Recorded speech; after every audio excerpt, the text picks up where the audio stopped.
প্রথমে মানে আপনার পুরো প্রশ্নটাতে আমি এটাকে 3টা ভাগে ভাগ করে নিয়েছি।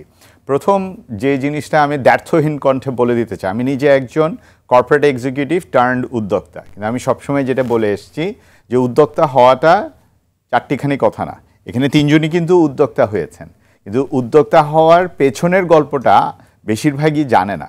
এরকম ভাবার কোনো কারণ নেই যে আমাদের দেশে সকলকে উদ্যোক্তা হয়ে যেতে হবে। আমরা সকলেই যদি উদ্যোক্তা হয়ে যাই তাহলে চাকরিটা আর করবে কে? সুতরাং এই যে তথাকথিত মোটিভেশনাল বক্তারা বলেন বা যারা এই জিনিসটাকে প্রিচ করছেন, মানে বারবার বলছেন যে চাকরি দেব না, সরি চাকরি করব না, উল্টো চাকরি দেব, অথবা বলছেন যে চলো উদ্যোক্তা হই, এটা একটি ভুল ধারণা। এটা আমি প্রথমেই বলে দিতে চাই, কোনোভাবেই এখানে যাওয়া উচিত নয়।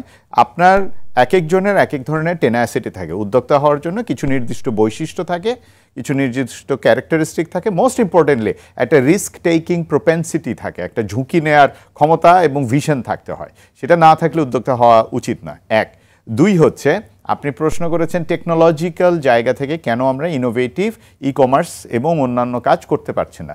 দেখুন আশিক ভাই, আমরা গত 54 বছরে এই দেশ থেকে সারা বিশ্বকে দেওয়ার মতো কয়টি ইনোভেশন করতে পেরেছি?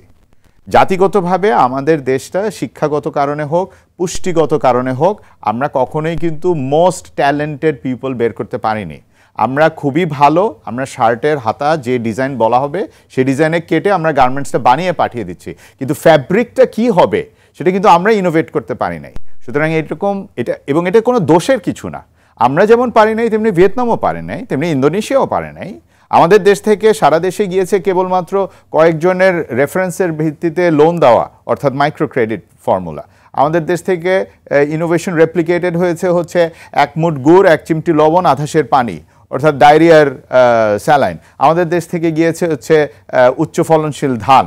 এরকম অল্প কিছু ছাড়া কিন্তু আমরা রেপ্লিকেট করতে পারি না। সুতরাং এটা আশা করাটা বৃথা হবে যে আমরা বাংলাদেশে নানান রকমের ইনোভেটিভ বিজনেস দেবো। আপনি একটা টেলিভিশন চ্যানেল চালাচ্ছেন, আপনি নিজেই দেখুন না, আমিও তো মিডিয়া প্রতিষ্ঠা করে এসেছি, আপনিও করেছেন, আপনারা সবাই আমরা দেখেছি যে আসলে অধিকাংশ চ্যানেল কিন্তু একই ধরনের প্রোগ্রাম চালানোর চেষ্টা করে, অধিকাংশ চ্যানেলই ইনফোটেইনমেন্ট চ্যানেল হয়ে যায়। স্পেশালাইজ চ্যানেল কতজন আছে সেটা আপনারা দেখেন। আর 3 নম্বর আপনি বলেছেন যে তাহলে টেকনোলজিক্যাল যে অপরচুনিটি হচ্ছে সেখানে আমরা কিভাবে যাব।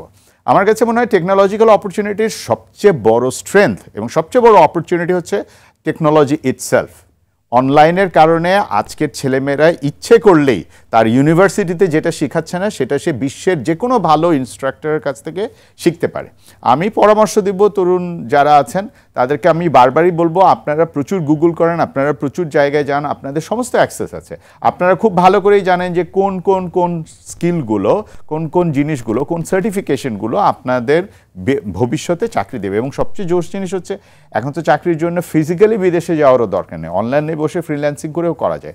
প্রশ্ন হচ্ছে আপনি কি ওই ডিগ্রিটা অনলাইনে গিয়ে নেবেন কি নেবেন না, বা ওই স্কিলটা বা ওই সার্টিফিকেশন কোর্সটা আপনি করবেন কি করবেন না। সুযোগ কিন্তু আছে, করে নিলেই হলো।